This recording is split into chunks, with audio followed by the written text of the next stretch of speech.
It happened at 9:42 a.m. on a Tuesday. The entire floor had been summoned to the strategy suite, glass walls, polished concrete, and Lorna Greaves at the center like a judge presiding over sentencing. I knew what was coming. She had asked me to project my engagement files as part of our quarterly performance demonstration. Her tone was falsely polite, her smile brittle. Everyone thought it was another showcase of results. I knew better. My cursor hovered over the folder. I opened it. Slide after slide appeared client timelines, conversation touchpoints, tracked patterns of loyalty. I had spent 12 months designing it, a human-centered web of relationships that quietly elevated our retention rates by over 30%. Not just numbers, lives, voices, decisions. I had treated our clients like people, not transactions. Lorna let it play for 23 seconds before she raised a manicured hand. This, she said, turning to the room, is what happens when we prioritize small talk over performance. She walked toward the screen heels, clicking, and tapped the delete button as if she were performing an exorcism. "Trash!" she hissed. The file vanished. The silence was full and hard. No one met my eyes. Not the interns, not Janeth, not Gideon, who watched from the back pretending his phone needed checking.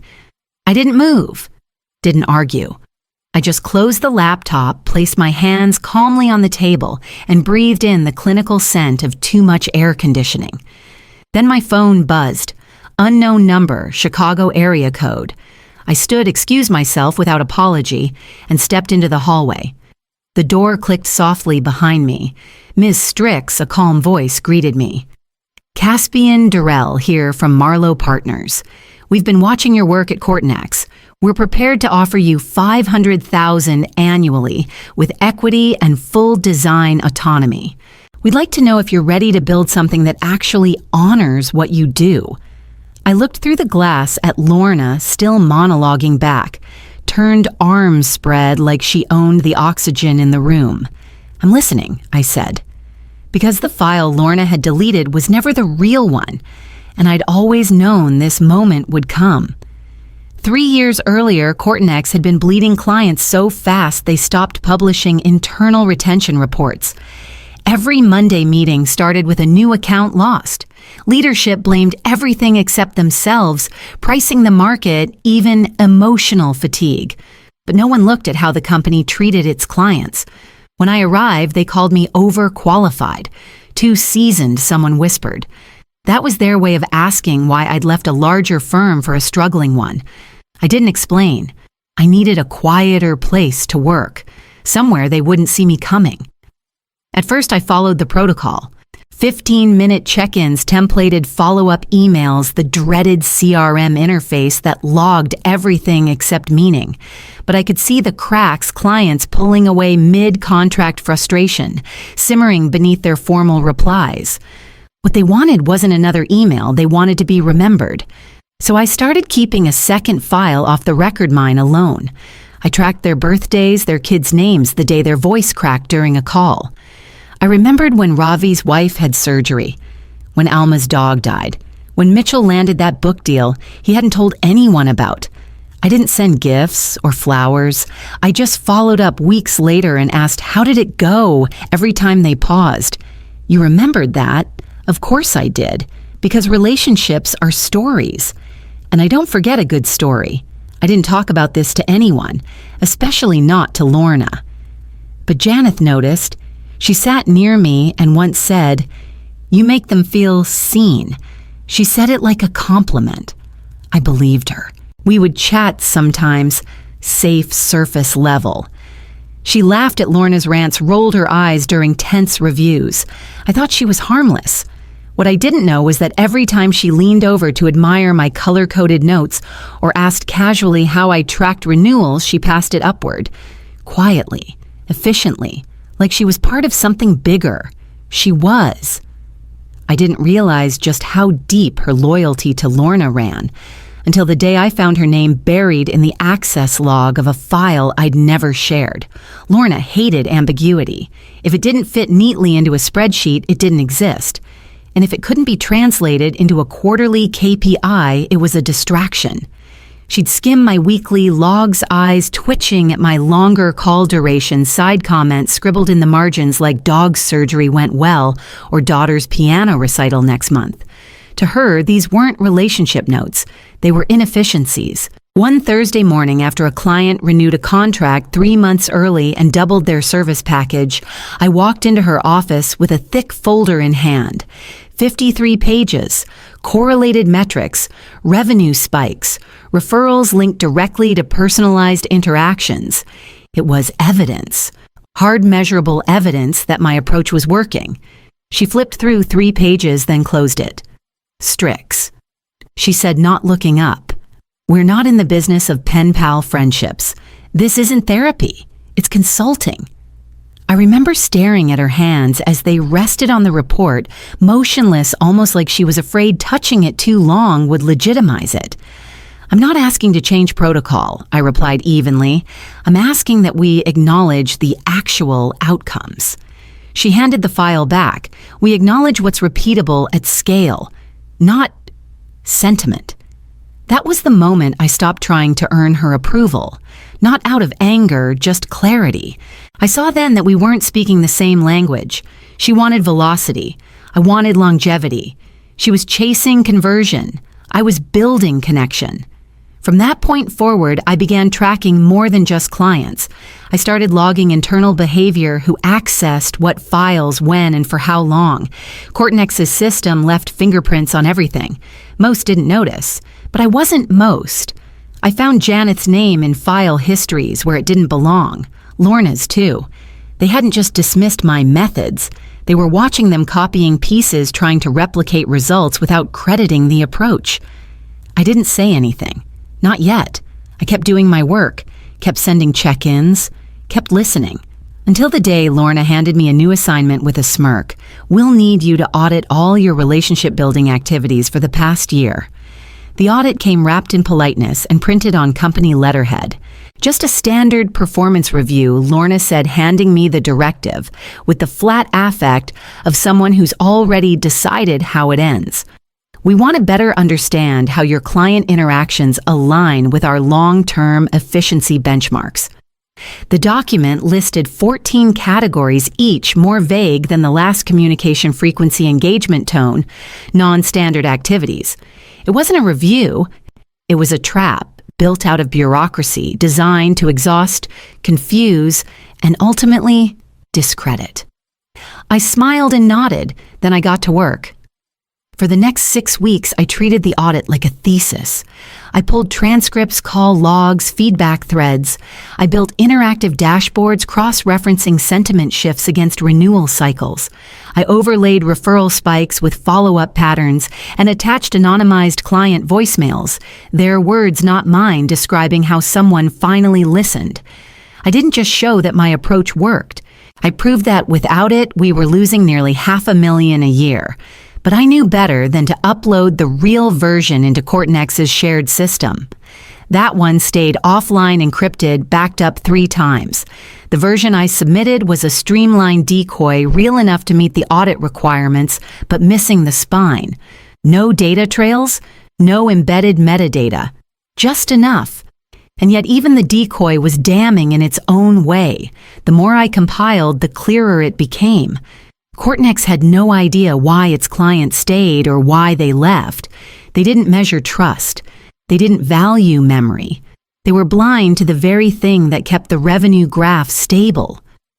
By the time I handed the report to Lorna, she'd already stopped calling it a review and started calling it a learning tool. She couldn't quite hide the unease in her voice, and I could feel Janeth watching me again too, casually too often. The trap had been set for me. But the moment Lorna scheduled a team-wide strategy showcase built around my audit, I knew exactly who had just stepped into it. They called it a strategy showcase. No agenda, no warning. Just a calendar invite from Lorna with the subject line, Client Retention Lessons from Within. The room was already full when I arrived, Janeth pretending to scribble notes, Gideon sitting stiff in the back row, lips pressed into nothing. Lorna stood at the head of the table, smiling like she owned the oxygen in the room. "Aurelia," she said smoothly, Why don't you walk us through your audit? The team deserves to learn from your unique process." Her tone was light, but her eyes were anything but. This wasn't recognition. It was theater. I knew the script. She wanted to destroy me publicly under the pretense of analysis. I opened the decoy file. Slide 1, client engagement overview. Slide 2, sentiment chart overlays. Slide 3, selected follow-up transcripts. She let me speak for barely 2 minutes before she interrupted. "Let's pause here," she said, stepping toward the screen. She clicked through the next 10 slides herself, her commentary growing sharper. This unquantifiable fluff. Here, emotional detours. And this one remembered his dog's surgery. Really strict people stopped taking notes. Some looked down. A few glanced at me quick and uncomfortable. Janeth didn't look at anything. This Lorna said hovering over the final page is precisely the kind of inefficiency that makes us vulnerable. Then she clicked delete. No confirmation prompt. No second thoughts. The file disappeared from the shared system, and with it a year of what they assumed was my entire body of work. I kept my hands still, my breath even, because what Lorna had just erased was a decoy, a curated diluted shell meant to bait her into doing exactly what she'd done. The real audit, encrypted and complete, was never on their server. Lorna turned away, proud of herself, already moving on. But I wasn't broken. I wasn't shocked. I was focused. Because as the room stared at me in stunned silence, my phone buzzed quietly in my pocket for the second time that day. I stepped into the hallway, the weight of 23 eyes still lingering behind me. The door closed with a hush, and I answered the call without hesitation. "Aurelia," the voice said. "It's Caspian Durrell, Marlowe Partners." I leaned against the cool glass wall and let him speak. "We've followed your work since before you knew we existed. We left Cortnex because we believed in relationships over metrics. And frankly, your approach proved we were right. He didn't waste time. We're offering you $500,000 annually, full equity share and complete autonomy over client systems. No hierarchy, no gatekeepers. You'll build what you believe in. And we'll protect it." His voice was calm, factual, not a pitch, an invitation. I didn't hesitate out of doubt. I hesitated because I wanted something more than escape. I wanted the moment to ripen. "I need 48 hours, I said. There was a pause. Negotiation observation. Another pause. Then soft laughter. Understood. What Caspian didn't know, what no one at Marlowe knew, was that I'd already mapped the defection paths 6 months earlier. I had quietly built a database client sentiment shifts, tolerance thresholds, decision arcs. I knew which clients would leave Cortnex and, more importantly, why. The report had been anonymized and left dormant until today. Marlowe had unknowingly built their predictive retention engine on top of the very insights I'd created, buried in the blind spots Cortnex refused to see. And now, the two systems were about to collide. I slipped my phone back into my pocket and stood still for a moment. I didn't feel triumphant. Not yet. I felt precise. Everything was moving exactly as it should. When I walked back into the conference room, Lorna was still speaking something about tightening protocols and centralizing language. Janeth sat with her eyes fixed on the screensaver behind her. I took my seat again, calm as glass, and waited for her to turn toward me. Because when she did, I would be ready to tell her everything she never saw coming. The next morning's meeting was scheduled as Operational Reset, Client Strategy Alignment. The title alone told me everything Lorna was trying to reframe the fallout, to control the story before it started controlling her. I arrived early. Not out of deference, out of intent. The room filled slowly. People carried coffees like shields. Janeth wouldn't look at me. Gideon entered last, as usual, taking his seat like a ghost hovering in a collapsing house. Lorna began with a light tone. "We've had some lively internal debate," she said. "And while not all strategies survive in a scalable model, the goal now is cohesion." She turned toward me expectant. Aurelia, would you like to say something before we move forward? I stood. No papers. No clicker. Just my phone. I'm resigning, effective immediately, I said. The air changed. I tapped my screen and mirrored it to the conference display. The room filled with a digital contract, my new position at Marlowe Partners, full salary breakdown, equity confirmation entitled Director of Strategic Engagement Systems, gasps, movement. Lorna's lips parted, but no sound came. Then I swiped again. Since we're discussing cohesion, I said I'd like to share evidence of coordinated internal breaches involving confidential work. On screen, access logs, time-stamped entries, user activity, Janeth's name appearing over and over. Beneath hers, Lorna's. I didn't look at them. I didn't need to. Gideon leaned forward, knuckles pressed to his lips. You didn't just delete a file, I said quietly. You deleted the future of the one thing this company still did right. Lorna opened her mouth, but no words followed. Janeth looked like she might cry. I had no energy for her tears. I stopped the screen share, gathered my folder, my bag, my breath. I'll have my formal resignation in HR before noon. I left before anyone responded, left the room, the floor, the building. And when the door clicked shut behind me, I didn't look back, because I already knew what was coming next. It didn't take long. Within the first week at Marlowe, I received 3 calls from former clients. Not one of them mentioned Lorna by name. They didn't have to. The tone said, enough, careful, cautious, disappointed, like someone stepping out of a room that no longer felt safe. By the second week, 7 major accounts had initiated formal transitions to Marlowe. They came with quiet emails and purposeful questions about scope, about timeline, about whether I'd still be the one they spoke to directly. I said yes. That was all they needed. 3 of my old teammates left Courtnex soon after. One sent a single-line message, if there's space, I'm in. I didn't hesitate. I knew who had watched and understood without saying a word. Back at Courtnex, Lorna tried to adapt. Word filtered through the grapevine new relational touchpoint scripts, internal training on empathetic tone, a mandatory series called Client Warmth Fundamentals. I could have laughed if it weren't so tragic. You can't teach sincerity to someone who still believes caring is inefficient. Then came the email leak. Someone forwarded it anonymously to a journalist at Tech Brief Midwest. It was real, unfiltered internal.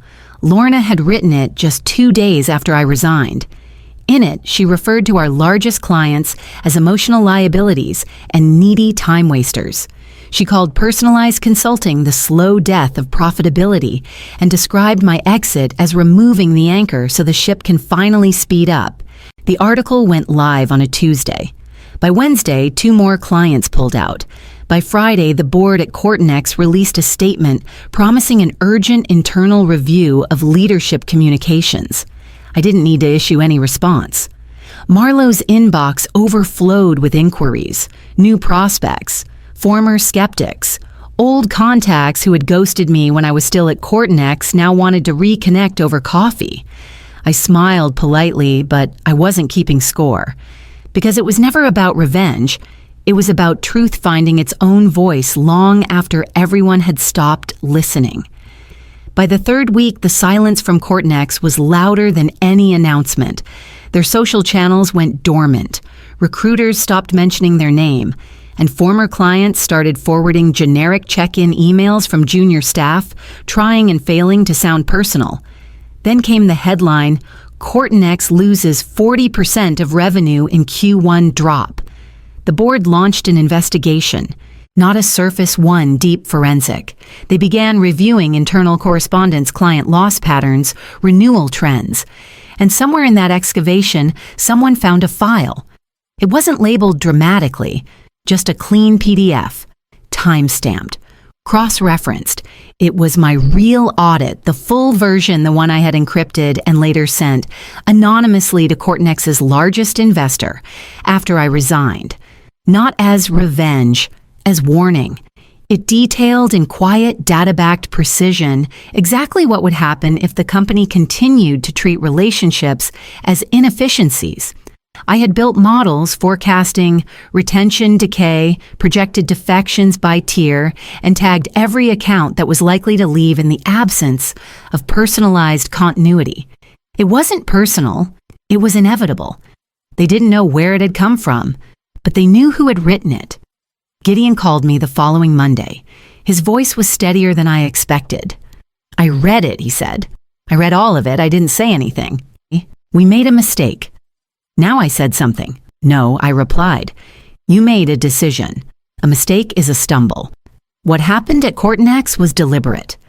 He tried again, asked if I would consider returning as Director of Client Strategy, reporting directly to the board. Full autonomy, name your price. I declined before he finished. There are things you walk away from, and there are things you outgrow so completely. Stepping back inside feels like shrinking. Lorna was let go without announcement. No email, no farewell message. Her office was cleared out by the end of the week. Janeth disappeared shortly after. I didn't gloat. I didn't need to. Because the numbers said it better than I ever could. And by the time the board formally offered to buy Marlowe's client systems in exchange for what they called strategic alignment, I already knew exactly how I'd respond. 6 months later, I stood beneath the soft lights of a downtown conference hall, looking out at a room filled with more than 500 leaders, analysts, and executives. The screen behind me read, "Empathy is data." They leaned in as I spoke, not because I was loud, but because the story had already reached them before I ever opened my mouth. I told them about listening for what clients never said out loud, about tracking context, not just content, about the moment a small check-in became the reason someone signed $1 million renewal. I never mentioned Cortinex by name. I didn't need to. By now, the industry knew the pattern. The fall, the fracture. Afterward, people lined up to talk. Some shook my hand with purpose. Others thanked me quietly like I had said something they hadn't known they needed to hear. Later that evening, I returned to my office at Marlowe. It was smaller than the corner glass box I once sat in, but it pulsed with something far more valuable: trust. Freedom, forward motion. A promotion had come last month, managing partner unanimously voted by the founding team. Caspian had handed me the letter with a smile and said, "You were never the client whisperer. You were the architect." And I was. Not just of retention systems, but of something bigger, an ethic of attention. A culture where people mattered more than dashboards. Where being remembered became the competitive edge. The email from Janeth came late, a short message folded in apology. "I made the wrong bet. I see that now. I'd like to talk if you're open." I read it once, closed it, never replied. Not out of spite, just clarity. Some people confuse forgiveness with reinstatement, but growth doesn't always circle back. Sometimes it moves forward without a sound. I turned off the lights, walked through the quiet office, and paused for a moment at the window. The city below glowed soft and full of momentum. I'd spent years trying to prove I belonged inside someone else's system. Now I was building the one they couldn't survive without. Some things you rebuild, some things you outgrow,